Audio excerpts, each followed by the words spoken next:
when it seems that, literally, everything in this world is against you. All is absolutely impossible, and you're going through a rough patch. At this time, you don't want to do any kind of sport or hobby. You don't even want to start, and it won't work anyway. Well, in such a situation, we need an inspiring example, and that's why we've gathered several at once. In today's video, there are some people who have Angel's pal prove that nothing is impossible for them. Let's get it on. Ozzy.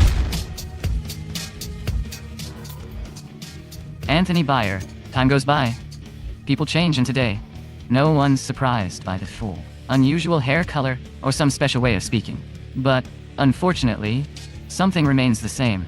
Some students continue to bully the others because of their weight.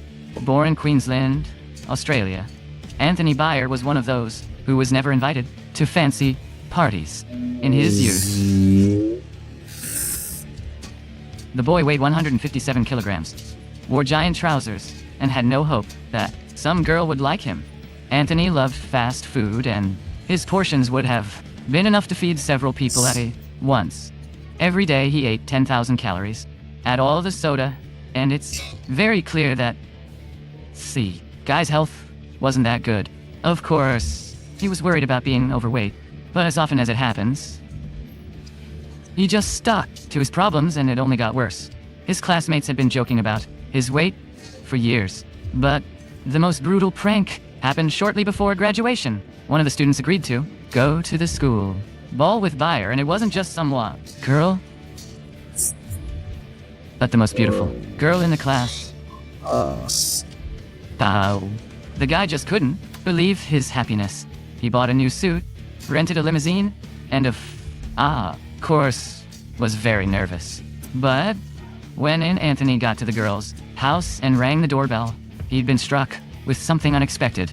The beauty opened and said, "I'm sorry, you're too fat to get through the door," and slammed the door in front of him. Despite this cruel prank, Anthony still went to the ball, but there he got nothing but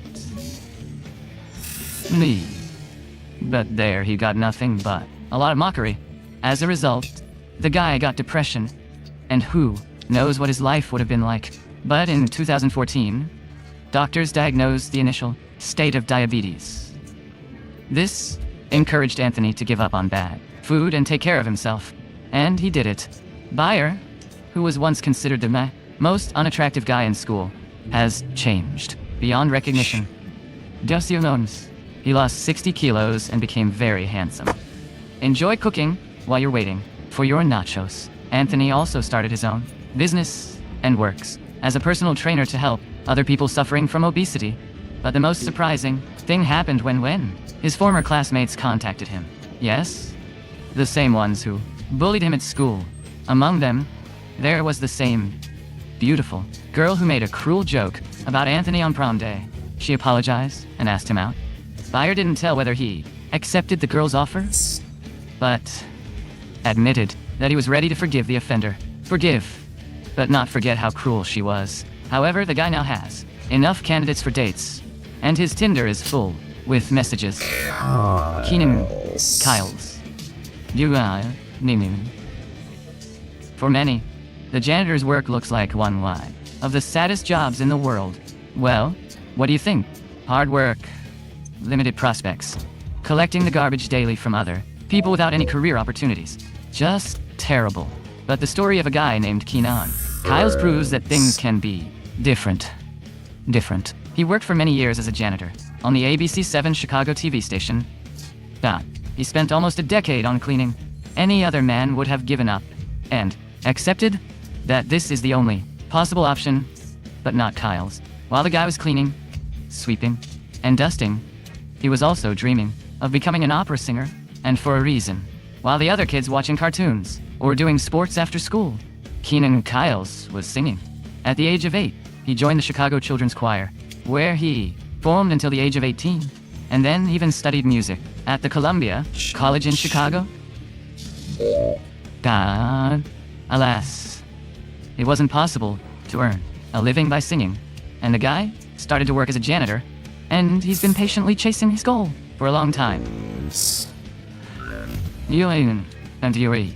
After almost a decade of hard work and devotion, he was given the opportunity to appear as a guest on the Strahan and Sarah show. And that was a turning point. The hosts were struck by the talent of the janitor, and we can understand them, because Kyle sings fantastically. He ended up performing at Carnegie Hall and gained popularity, even though he was only a 30-year-old janitor. In Chu, Twai, Tu, when it comes to designing aircraft, we imagine giant hangars where many scientists, engineers, and the best mechanics create another plane, but not only professionals go up into the sky.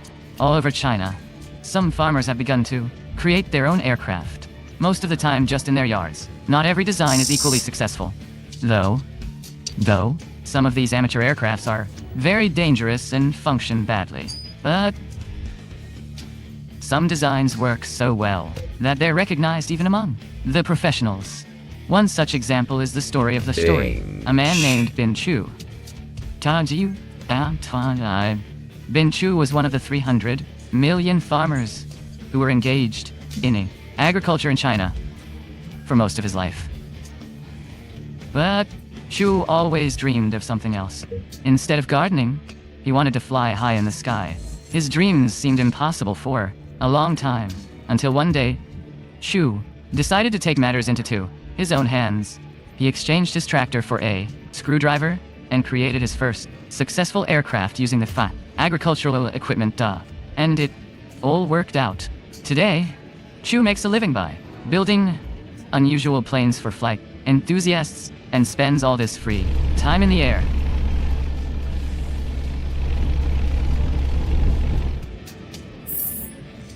Aitor Fantasina, Tadiktoa, and Shine. The world of surfing consists of sandy beaches, blue skies, and dangerous big waves. You need to stay alert and look around all the time. But what if you just can't look around? What if you're blind? Aitor Fantasina was born in 1970. Even then, doctors diagnosed him with congenital glaucoma. But it wasn't until 14 years later that Aitor stopped seeing with his right eye after numerous surgeries. It would mess many people up, but the teenager was already surfing and wasn't going to stop. Soon, surfing became not just a hobby, but his lifestyle. In 1988, Aitor opened a surfing school of national importance in the Spanish city of Torrales. He became one of the coolest coaches, and his teaching method is still used around the world. Everything was fine, but in 2012, the man tried to ride a particularly big wave and injured the second eye, so he became completely blind. The blind man is supposed to stay away from the active sport, and even more so from the big waves. But 3 months after he was discharged from the hospital, Aitor started surfing again. You've got it right. He couldn't see, but even that couldn't keep the man on the beach. Aitor started with wide boards and small waves. He had to get used to the new conditions, but soon as a real professional, the surfer switched to regular boards and began to conquer really big waves. Of course, he can't do it without help. Before Aitor enters the water, a friend directs him and describes the situation. But when he gets up on the board, he's alone with the ocean, and he enjoys it a lot.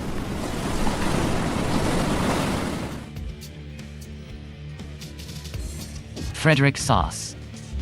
Of course, racing can be very dangerous, but sometimes the threat is where you don't even expect it. Frenchman Frederick Sauce grew up among the cars, but never raced until a terrible thing happened in his life. In the summer of 2012, Frederick accidentally cut his finger during a holiday in land days. Seems like nothing serious, perhaps, but because of the medical negligence, the man became skeptic. All happened really fast, and soon Sauce went into a coma. After a month of intensive care at Bayonne Hospital and a transfer to another clinic, the doctors had to make a terrible decision to amputate Frederick's arms and legs. He had almost died a few weeks before he got out of the coma, but the amputation helped. In May 2013, Sauce left the hospital after several surgeries, and he remained disabled. What would you do in such a situation? Well, Frederick Sauce decided to take part in the 24 Hours of Le Mans, the car race of endurance racing, in February 2014, sponsored mainly by the insurer. He was driving the Ligier JS53 Evel CN for the first time. The car was equipped with special equipment so that Frederick could drive it.